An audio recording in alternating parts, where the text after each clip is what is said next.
출애굽기 30장 17절부터 21절까지 말씀입니다.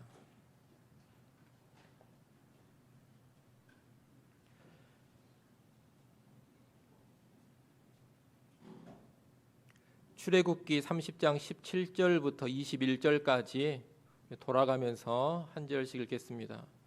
여호와께서 모세에게 말씀하여 이르시되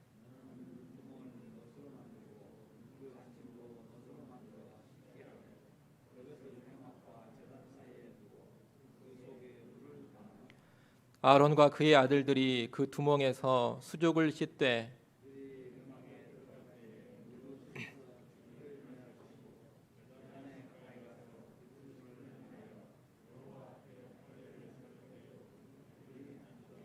같이 봅니다. 이와 같이 그들이 그 수족을 씻어 죽기를 면할지니 이는 그와 그의 자손이 대대로 영원히 지킬 규례니라. 아멘. 오늘 본문은 성막의 기구들 가운데 물두멍에 관한 말씀입니다. 이 물두멍은 물을 담아두는 기구입니다. 그런데 성경에 보면 이 물두멍의 모양이라든가 크기라든가 또 제조하는 방법 이런 것들이 나와 있지 않습니다. 다만 이 물두멍과 받침을 노수로 만들어라 이런 말씀만 나와 있습니다. 그래서 우리가 정확한 크기, 정확한 모양은 모릅니다만 이 두멍이라는 히브리어가 키오르라는 단어인데 이 키오르는 어떤 뜻을 가지고 있냐면 둥근 이런 뜻을 가지고 있고 또 솥 이런 뜻도 가지고 있습니다. 그래서 이 단어의 근거에서 많은 학자들은 물두멍을 둥그런 세숫대야 같은 것으로 생각을 합니다. 물론 크기는 우리가 가정에서 쓰는 세숫대야 그런 정도의 크기가 아닙니다. 훨씬 더 큰 크기를 생각하셔야 됩니다. 물두멍을 상징하는 물두멍을 상상으로 나타내는 여러 가지 그 모형들이 있습니다. 여러분도 한번 인터넷에서 검색을 해보시면 다양한 모양의 물두멍을 볼 수가 있을 텐데 그 중에 모형 하나를 제가 가지고 와봤습니다. 화면을 한번 보십시오. 오늘 보면 18절에 보면 물두멍을 노수로 만들고 그 받침도 노수로 만들라 그렇게 말씀하고 있습니다. 물두멍과 받침을 말하고 있는데 여러분 화면에서 보시는 것처럼 왼쪽에 있는 것이 물두멍 받침이라고 보시면 되겠습니다. 그리고 오른쪽에 있는 것이 물두멍입니다. 이렇게 물두멍과 받침을 따로따로 만들어둔 상태인데 이 둘을 이제 결합하면 다음 그림처럼 됩니다. 저것이 방금 전에 보셨던 그 물두멍과 받침을 결합시키고 안에 물을 담아둔 그런 상태입니다. 이것이 물두멍의 모형 하나라 이렇게 여러분이 알고 계시면 되겠고 그 다음에 우리가 이제 볼 것은 물두멍의 위치입니다. 화면을 다시 한번 보십시오. 여러분 저것이 성막입니다. 한번 클릭을 해주십시오. 저 성막에서 방금 파란 원으로 표시된 부분 저것이 물두멍입니다. 물두멍의 위치입니다. 저 위치를 보면 왼편 이쪽으로는 뭐가 있냐면은 성소, 지성소가 있는 회막이 있습니다. 이 회막은 성막이라고도 부릅니다. 그리고 물두멍 오른편 아래쪽으로 보면 뭐가 있습니까? 번제단이 있습니다. 그래서 물두멍의 위치는 이 번제단과 회막 사이입니다. 번제단 뒤에 있고 회막문 앞에 물두멍이 위치해 있다 이렇게 여러분 이해를 하시면 되겠습니다. 이 물두멍의 용도는 제사장들의 손과 발을 씻는 겁니다. 아론과 그의 아들들은 이 물두멍에 담겨져 있는 물을 이용해서 손과 발을 씻습니다. 회막 안에 성소에 들어갈 때에도 손과 발을 먼저 씻어야 되고 또 번제단에서 제사를 드리는 일을 집행할 때에도 먼저 이 물두멍에 물을 가지고 손과 발을 씻어야 합니다. 다시 오늘 본문 한번 보십시오. 20절 말씀에 보게 되면 물로 씻어 죽기를 면할 것이요 그렇게 되어 있습니다. 21절에도 보면 수족을 씻어 죽기를 면할지니 이렇게 되어 있습니다. 물두멍의 물로 손과 발을 씻지 않고 회막에 들어가거나 또 씻지 않고 번제단에서 제사를 집행하면 어떻게 되느냐? 죽임을 당한다는 겁니다. 그 죽음을 면하기 위해서 제사장들은 반드시 물두멍의 물로 손과 발을 씻고서 회막 안에 들어가야 되고 손과 발을 씻고서 제단에서 제사를 드려야 하는 겁니다. 이상이 물두멍에 관한 말씀인데 우리는 이 물두멍에 관한 말씀을 통해서 세 가지 정도를 배워볼 수가 있겠습니다. 첫째, 우리가 여호와께 나가고 여호와를 섬기려면 반드시 정결해야 한다는 겁니다. 앞서 본 것처럼 물두멍에서 씻지 않으면 어떻게 된다 그랬습니까? 물두멍에서 씻지 않으면 죽임을 당한다 그랬습니다. 물로 손과 발을 씻는 것은 정결함을 의미하는 겁니다. 그러니 다시 말해서 정결하지 않으면 하나님을 섬기는 일에 있어서 제대로 섬기지 못하고 죽임을 당하게 된다 이 말입니다. 우리가 구약에 보면 특별히 이 성막과 연관해 가지고 죽는다라는 말이 정말로 많이 나옵니다. 지성소에 함부로 들어가면 죽임을 당합니다. 또 법궤를 만져도 죽임을 당합니다. 지성소에 들어갔을 때 향연으로 자기를 가리지 않으면 또 죽임을 당합니다. 제사장들이 지정된 거룩한 옷을 입지 않고 섬길 때에도 죽임을 당합니다. 오늘 본문에 본 것처럼 물두멍에 물로 손과 발을 씻지 않아도 죽임을 당합니다. 또 하나님이 정하신 불 외에 다른 불로 분향을 하거나 그래도 죽임을 당합니다. 이렇게 성막을 보면 온통 죽는다 이런 말씀들이 많이 나온다는 겁니다. 이렇게 죽는다라는 말이 많이 나오는 것은 뭘 강조하는 것이냐? 여호와 하나님의 거룩을 강조하는 것입니다. 우리 하나님은 지극히 거룩하신 하나님이십니다. 지극히 거룩한 분이시기 때문에 부정한 인간이 정결케 되는 일 없이 그 모습 그대로 함부로 나아가거나 함부로 하나님을 대하면 죽임을 당하는 겁니다. 그래서 거룩하신 하나님께 나아가는 자는 반드시 뭐가 있어야 되느냐? 정결함이 있어야 합니다. 정결함이 없다면 하나님을 만나는 것이 오히려 화가 되고 저주가 될 수 있습니다. 왜 그러겠습니까? 정결함이 없으면 하나님을 만나면 죽임을 당하기 때문에 정결함이 없다면 하나님 만나는 것이 오히려 화가 되고 저주가 된다는 겁니다. 여러분 이사야 6장 말씀을 잘 아실 텐데 이사야 6장에 보면 이사야 선지자가 성전에서 거룩하신 하나님을 뵙게 됩니다. 거룩하다 이렇게 스랍들이 찬송하는 가운데 거룩하신 여호와 하나님을 뵙게 되는데 이 여호와 하나님을 뵙고서 이사야가 뭐라고 외쳤습니까? 축복이로다 이렇게 외치지 않았습니다. 뭐라고 말했냐면 화로다 나여 망하게 되었도다 그랬습니다. 왜 화로다 나여 망하게 되었나이다 이렇게 이야기합니까? 입술이 자기는 부정하고 또 입술이 부정한 백성 중에 거하면서 거룩한 하나님을 배웠기 때문에 이것이 화다, 내가 망하게 되었다 이렇게 이야기를 한 겁니다. 정결함이 없기 때문에 거룩하신 하나님 앞에 서는 것이 화가 된 겁니다. 죽임당하는 일이기 때문입니다. 이 이사야가 어떻게 해서 죽임을 당하지 않게 됩니까? 계속 이어지는 말씀을 보면 천사가 제단 숯불을 가져다가 부정하다는 이사야의 입술에 댑니다. 다시 말하면 불로 입술의 부정함을 태워서 정결케 함으로써 이사야가 죽지 않고 살게 된 겁니다. 오늘 본문에서는 물두멍에 물로 정결케 된다 그렇게 가르쳐주고 있습니다. 이렇게 정결케 된 사람은 여호와 앞에 설 때 또 여호와를 섬길 때 죽임당하지 않는 겁니다. 오늘 본문을 우리가 보게 되면 정결해야지만 하나님 앞에 설 수 있다 이것을 잘 배우게 되는데 이게 오늘 우리에게 시사하는 바가 아주 큽니다. 왜냐하면 우리는 종종 하나님 앞에 설 때 어떤 열심을 가지고 서려고 할 때가 있고 어떤 앙모함, 어떤 열망만 가지고 서려고 할 때가 많기 때문입니다. 하지만 여러분 우리가 무엇을 알아야 되느냐? 하나님 앞에 설 때에는 그분이 거룩하신 하나님이시기 때문에 열망 가지고 먼저 서는 게 아닙니다. 어떤 열심 가지고 먼저 서는 것이 아닙니다. 또는 하나님을 향한 좋은 의도, 선한 의도를 가지고 서는 것도 아닙니다.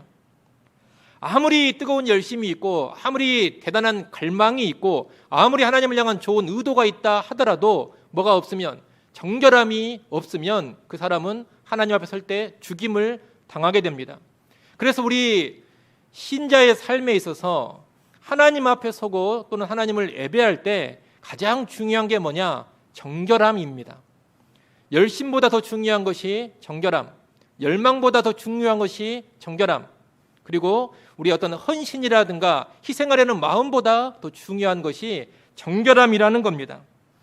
이것을 여러분 잘 기억하셔야 됩니다. 하나님을 예배하고 하나님을 섬기는 일에 있어서 가장 근본되는 것, 가장 앞세워야 하는 것, 가장 중요한 것, 그것이 뭐라는 겁니까?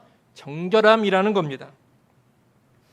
여러분, 하나님께 예배하고 하나님을 섬기기를 원한다면 가장 먼저 정결함이 있어야 합니다. 정결함이 없으면 그 누구도 하나님을 뵙지 못합니다. 정결함 없이 하나님을 뵙게 된다면 그는 죽고 말 것입니다. 이를 기억하시고 거룩하신 하나님 앞에서 언제나 가장 먼저 정결함을 추구하는 우리 모두가 되시기를 바랍니다. 이 물두멍을 통해서 두 번째로 배울 수 있는 것은 우리를 정결하게 씻어주는 이 물두멍의 물이 결국 예수 그리스도라는 겁니다. 구약 성경에 보면 정결케 하는 일을 위해서 여러 가지 재료가 동원되는 것을 보게 됩니다. 대표적으로 뭐가 이 정결케 하는 소재로 나오느냐? 피가 나오고 물이 나오고 불이 나옵니다. 구약 성경에서 피, 물, 불 이 세 가지가 정결케 하는 소재라는 겁니다. 피는 범죄하거나 또 부정한 사람에게 뿌리거나 바름으로써 정결케 하는 일을 해줍니다. 물은 씻음으로써 정결케 하는 일을 해줍니다. 그리고 불은 태움으로써 정결케 하는 일을 해줍니다. 정결케 하는 재료와 방식이 이렇게 다 다릅니다만 이 피와 물과 불이 각각 다른 것을 가리킨다 이렇게 생각할 필요는 없습니다. 예를 들어서 무슨 피는 그리스도의 보혈이고 물은 말씀이고 불은 성령이다 이렇게 따로따로 생각할 필요가 없다라는 겁니다. 피가 됐든지 물이 됐든지 불이 됐든지 간에 그것은 모두 다 본질상 누구를 예표하는 것이냐? 예수 그리스도를 예표하는 것입니다. 그런 맥락에서 오늘 본문의 이 물두멍의 물 역시 누구를 예표하겠습니까? 예수 그리스도를 예표합니다. 물이 더러운 것을 씻어주듯이 우리 죄를 위해 죽으시고 부활하신 예수 그리스도께서 우리의 모든 죄를 깨끗이 씻어주십니다. 이와 연관해서 우리 스가랴 13장 1절 말씀을 한번 보겠습니다. 스가랴 13장 1절 말씀입니다.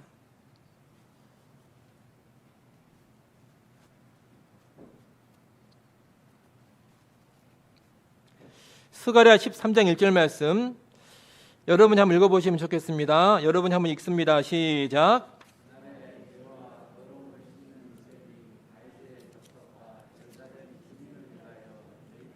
아멘. 이제 때가 되면 있을 어떤 한 일을 이 스가랴 선지자가 예언을 하고 있습니다. 이제 장차 때가 되면 온 이스라엘의 죄와 더러움을 씻는 샘이 열린다는 겁니다. 그 샘의 물로 온 이스라엘이 이제 정결케 되어지는 겁니다. 성막에 있는 물두멍의 물보다 훨씬 더 크고 훨씬 더 거대한 효력을 가진 씻는 샘이 열리게 됩니다. 장차 열리게 되는 이 씻겨지는 샘이 누구를 가리키는 것이냐? 예수 그리스도를 가리키는 겁니다. 택함받은 죄 백성들은 모두 다 이 샘에 나아가서 죄 사함을 받고 정결케 되어집니다. 예수를 믿고 의지함으로써 죄 사함 받는다 이 말입니다. 그래서 신약 성경에 보면 예수 믿어 죄 사함 받는다, 예수 믿어 깨끗게 된다 이런 말을 많이 하고 있는 겁니다. 예수께서 죄를 씻는 물이 되시고 죄를 씻는 샘이 되시기 때문에 그런 말씀들이 있습니다. 연관해서 신약 말씀 하나 더 보겠습니다. 우리 사도행전 10장 43절 말씀 한번 보겠습니다. 사도행전 10장 43절 말씀 우리 함께 읽어보겠습니다. 함께 읽습니다. 그를 믿는 사람들이 다 그 이름을 힘입어 죄 사함을 받는다. 그렇게 43절 말씀 안에 기록되어 있습니다. 여러분, 죄로부터 정결케 되는 일이 누구를 통해서만 가능하느냐? 예수 그리스도를 통해서만 가능합니다.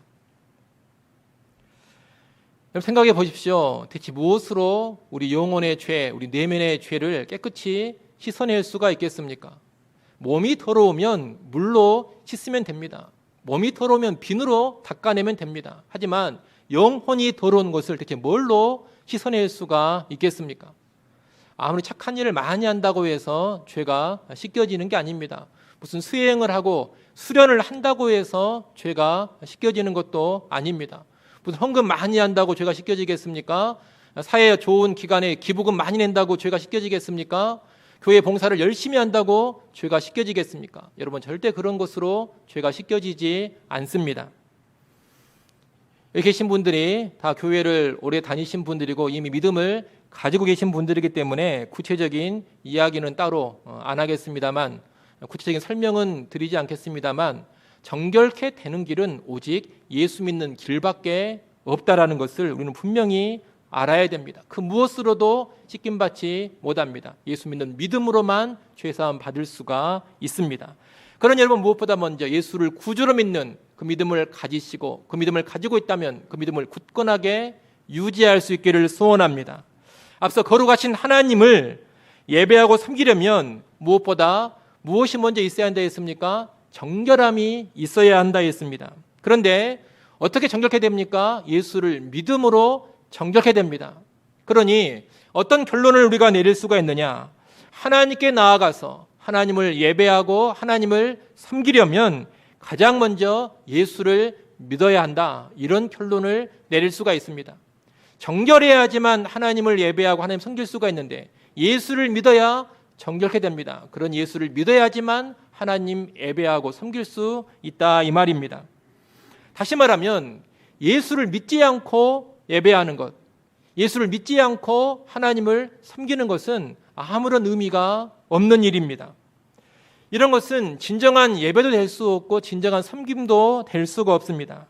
하나님 앞에서 예수 믿지 않고 드리는 예배, 예수 믿지 않고 보여주는 섬김은 아무짝에도 쓸모가 없다 이 말입니다. 사실 그런 일들은 거룩하신 하나님과 상관이 없는 일이고 사망의 일에 지나지 않는 겁니다. 여러분, 아무리 큰 열심이 있고 열정이 있다 하더라도 예수 믿지 않으면 의미가 없습니다. 예수 믿어 정결케 되어 있지 않으면 하나님이 그 어떤 예배와 섬김도 받지를 않으십니다. 구약식으로 말하면 예수를 믿지 않고서 예배하고 섬기는 일은 죽는 일에 지나지 않는다는 겁니다. 요즘에 보면 그런 사람들이 의외로 많이 있습니다. 목사라고 하는데 예수를 구주로 믿지 않는 그런 목사가 있습니다. 신학교 교수라고 하는데 예수 믿지 않는 신학교 교수가 있습니다. 교회 안에 중직자라고 하는데 예수를 죄사함의 구주로 믿지 않는 그런 사람들도 있습니다. 또 예수를 안 믿으면서도 음악 실력 하나만 가지고 찬양대하는 그런 사람들이 교회 안에 적지 않게 있습니다. 악기 연주하는 실력 하나 가지고 교회 안에 예배 시간에 악기팀으로 봉사하는 그런 사람들도 있습니다. 또 예수를 안 믿으면서 선한 의도를 가지고 좋은 일, 착한 일 많이 해야 되겠다 그런 마음을 먹고서 교회가 행하는 여러 가지 봉사 활동에 적극적으로 참여하는 그런 사람들도 꽤 있습니다. 신약 시대이기 때문에 하나님이 그런 사람들을 구약처럼 무슨 바로 육체적으로 죽여버리고 이런 일은 없습니다만, 그런 사람들은 아무리 예배하고 아무리 하나님과 연관된 일을 하고 하나님을 섬긴다 하더라도 그들은 결국 죽음의 일일 뿐이라는 것을 우리는 분명히 알아야 되겠습니다. 그저 죽음의 일을 하고 있는 것에 지나지 않는다는 겁니다. 그런 여러분, 죄에서 우리를 정결케 하시는 예수 그리스도를 꼭 먼저 믿으시기를 바랍니다. 예수 믿는 믿음 가지고서 예배하시고 믿음을 가지고서 하나님을 섬기시고 믿음 가지고서 교회 안의 모든 일들을 감당할 수 있는 우리 모두가 될 수 있기를 간절히 소원합니다. 마지막 세 번째로 우리가 배울 수 있는 것은 우리에게는 근본적인 정결함뿐만이 아니라 매일매일의 정결함이 요구된다는 겁니다. 우리가 봤던 것처럼 제사장들은 이 물두멍에서 씻음으로써 정결케 됩니다. 근데 우리가 출애굽기 말씀을 보면 물두멍에서 씻는 일과 연관해서 두 군데에서 씻으라는 명령을 주고 있습니다. 하나는 우리가 보고 있는 오늘 본문이고, 또 하나는 제사장 위임식을 어떻게 할지를 가르쳐주는 말씀에서 그렇습니다. 출애굽기 29장 말씀을 여러분이 한번 보십시오.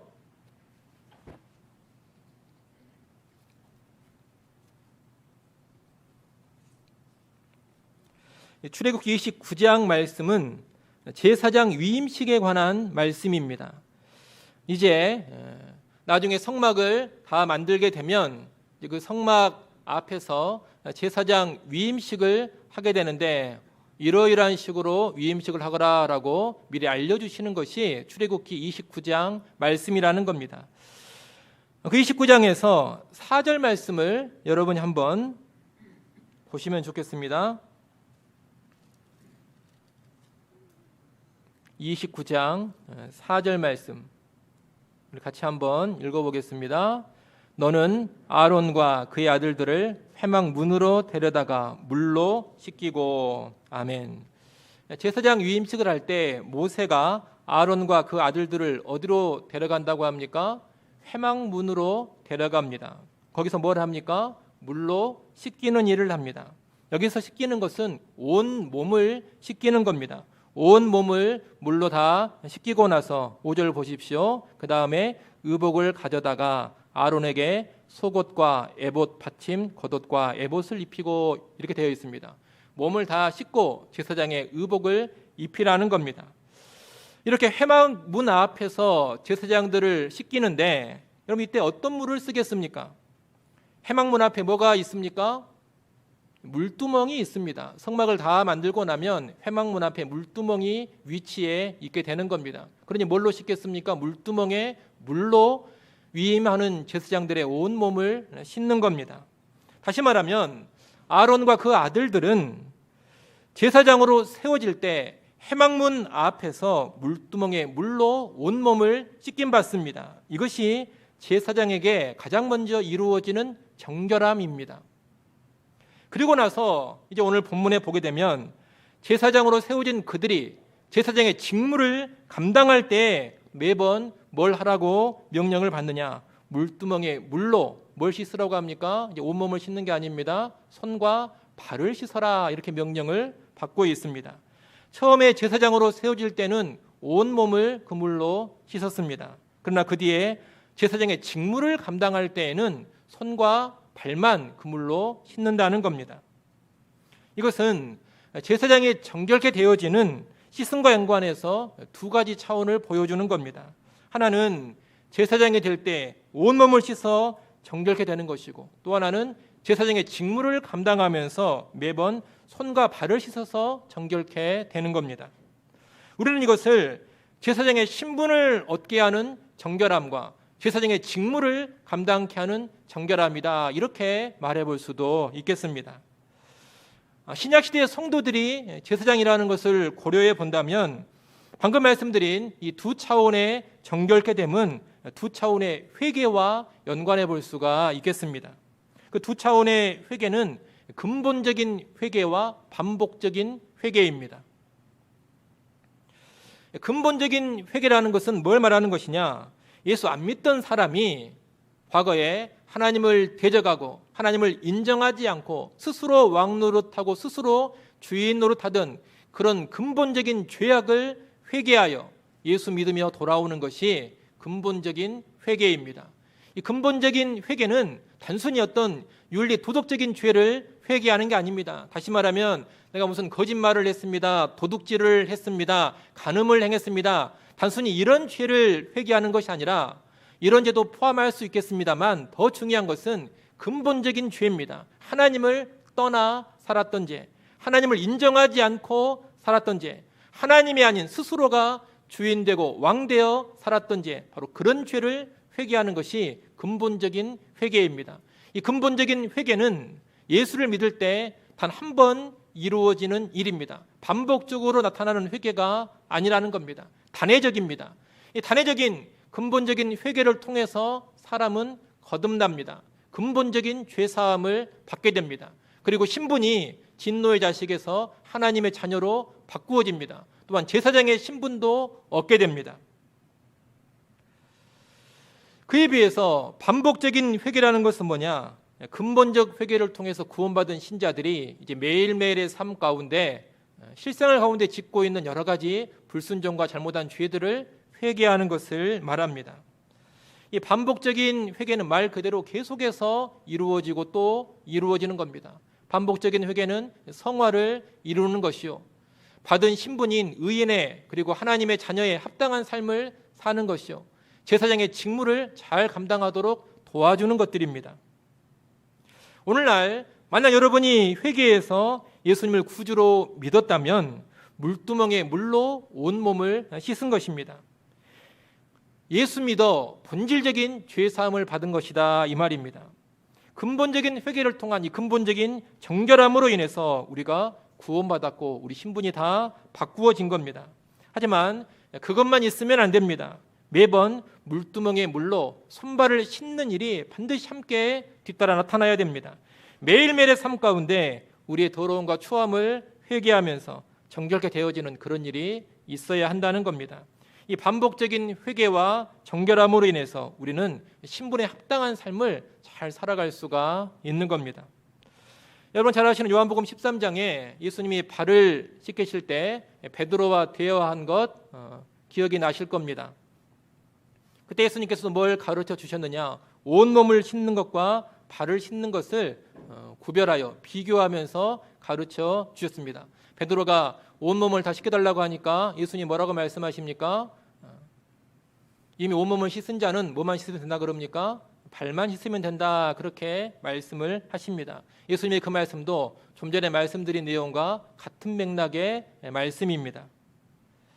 여러분 예수님 믿어서 구원 받으셨습니까? 근본적인 회개와 믿음을 통해 본질적인 죄사함을 받으셨습니까? 근본적인 회개를 통하여 본질적인 죄사함을 받으셨다면 이제 매일매일 손발을 씻는 것과 같은 반복적인 회개에 깨어 드려지시기를 바랍니다. 하나님 앞에 예배하실 때 여러분 그냥 나와서 예배하시면 안 됩니다. 손과 발을 씻는 그 정결함이 있어야 됩니다. 그냥 와서 예배하지 마시고 예배 시간 전에 오셔서 자신을 한번 쭉 돌아보시면서 부정한 것, 하나님 앞에 범죄한 것, 불순종한 것이 있다면 회개를 먼저 해야 합니다. 그 회개하고서 예배 드리는 것이 참되게 예배하는데 귀한 도움이 되는 겁니다. 하나님을 섬기는 일을 할 때에도 그냥 계속 습관적으로 하시면 안 됩니다. 오늘 본문에 보면 제사장들은 섬기는 일을 할 때에도 뭘 하라 그랬습니까? 매번 물두멍에 물을 가지고 손과 발을 씻으라 그랬습니다. 우리가 교역자로서 섬기기도 하고 교사로서 섬기기도 하고 인도자로서 섬기기도 합니다.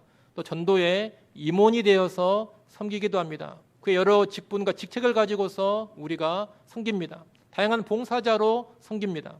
여러분 그런 섬김을 할 때에도 항상 자신을 돌아보고 살피면서 회개할 것이 있으면 회개하면서 섬겨야 됩니다. 그냥 습관적으로 봉사활동하지 말라는 겁니다. 혹시라도 섬기는 가운데 시기, 질투, 다툼이 내 안에 있지는 않는가 돌아보셔야 됩니다. 그것이 있으면 꼭 먼저 회개하고 정결케 되어지고 나서 섬겨야 됩니다. 섬기는 이 일을 하는데 그릇된 죄악된 욕망이 틈타고 있지는 않는가 면밀히 살피셔야 됩니다. 그런 모습이 있다면 먼저 회개하고 정결케 되어진 이후에 섬기는 일을 해야 하는 것입니다.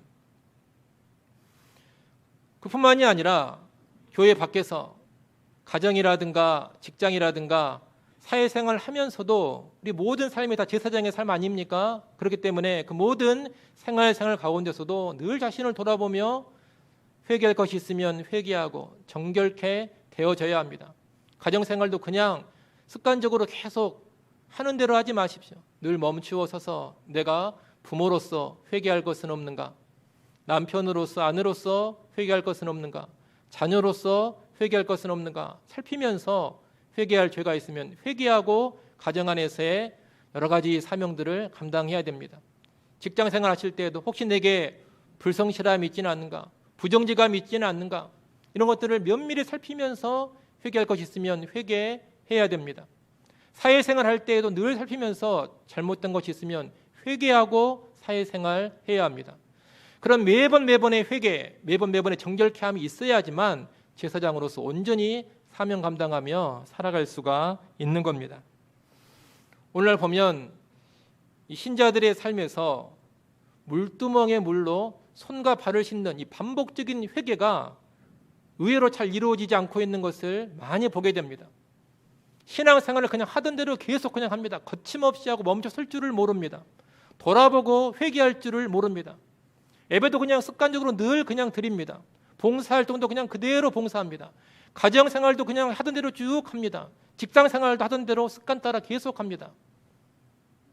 면밀히 살피며 회개하는 일을 안 한다는 겁니다. 심지어 분명히 죄된 일이 인식되었음에도 불구하고 그것을 덮어버리고 무시하고서 그냥 계속 살아갑니다. 봉사활동하는 사람 가운데 마음에 분명히 꺼림칙한 게 있습니다. 시기가 있고 질투가 있습니다. 다툼이 있고 분열이 있습니다. 은혜롭지 못한 마음이 있습니다. 그럼 뭘 해야 되겠습니까? 먼저 회개해야 되지 않겠습니까? 근데 회개 안 합니다. 그냥 덮어버리고 계속 하던 봉사를 계속해 나갑니다. 가정에서도 분명히 잘못된 모습을 하나님이 지적해 주심에도 불구하고 무시하고 덮어버립니다. 그냥 하던 대로 계속 살아버립니다. 이게 의외로 오늘날 그리스도인들의 삶 가운데 많이 나타나고 있는 모습이라는 겁니다. 다시 말하면 반복적인 회개가 의외로 많이 없습니다. 제사장으로서 살아가고는 있는데 예배하고 하나님을 섬기는 제사장의 삶을 살아감에 있어서 손과 발을 씻는 일을 거의 하고 있지 않더라는 겁니다. 혹시라도 내가 그러고 있지는 않는가 여러분 잘 살펴보시고 그런 모습이 있다면 돌이킬 수 있기를 바랍니다. 하나님은 제사장인 우리가 반복적으로 계속해서 우리를 살피며 회개할 것을 회개하고 정결하게 살아가기를 원하십니다. 그러니 예배할 때, 하나님을 섬길 때, 가정생활, 직장생활, 사회생활 하실 때 늘 우리의 손발을 씻는 그런 삶에 진전을 이룰 수 있기를 간절히 소원합니다. 이제 말씀을 정리하겠습니다. 마지막으로 21절 하반절 말씀 한번 보겠습니다. 21절 하반절 말씀에 보게 되면 정결케 하는 물두멍에 관한 규례를 주시고서 마지막으로 그 말씀을 하십니다. 이는 그와 그의 자손들이 대대로 영원히 지킬 규례니라 이렇게 말씀합니다. 이 물두멍과 연관된 외적이고 형식적인 규례, 의식적인 규례는 아론과 그 자손들이 대대로 영원히 지켜야 합니다. 물론 이 의식적이고 형적인 규례는 언제까지 지키느냐? 건물 성전이 있을 때까지 지키는 겁니다. 그럼 건물 성전이 지금은 없는데 물두멍도 없고 물두멍에 물도 없는데 어떻게 영원히 지키는 겁니까? 하나님 말씀이 어긋난 겁니까? 그게 아닙니다. 이제는 영적인 의미를 계속해서 지켜감으로써 영원토록 지켜가는 겁니다. 우리가 오늘 물두멍의 규례가 주는 영적인 의미 세 가지를 봤습니다. 첫째는 우리 하나님이 거룩하신 하나님이시기 때문에 정결해야지만 그분께 나갈 수 있고 예배할 수 있고 섬길 수 있다는 겁니다. 둘째는 우리가 정결케 되는 것은 오직 예수 그리스도를 통해서라는 겁니다. 셋째는 우리가 회개에서 예수 믿음으로 근본적으로 정결케 되지만 그 뒤에 계속적인 회개, 반복적인 회개를 통해서 지속적인 정결함을 추구해야 한다는 겁니다. 이런 영적인 의미는 주님께서 다시 오시는 그날까지 계속해서 붙잡고 직접 가야 될 의미입니다. 아무쪼록 이 물두멍이 가르쳐주는 영적인 의미들을 잘 기억하시고 그 의미를 대대로 영원토록 지켜가는 우리 모두가 될 수 있기를 간절히 소원합니다. 기도하겠습니다.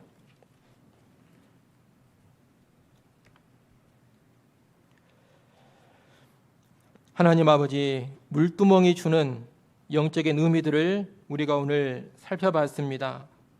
이 의미들을 다시 한번 우리 마음 깊이 새기게 하시고 거룩하신 하나님 앞에 정결함으로 서게 하시고 예수 믿는 믿음 가운데 예배하며 섬겨가게 하시고 지속적인 회개를 통하여 더욱더 깨끗해지는 모습으로 예배하고 섬겨가게 하여 주시옵소서. 예수님의 이름으로 기도드리옵나이다. 아멘.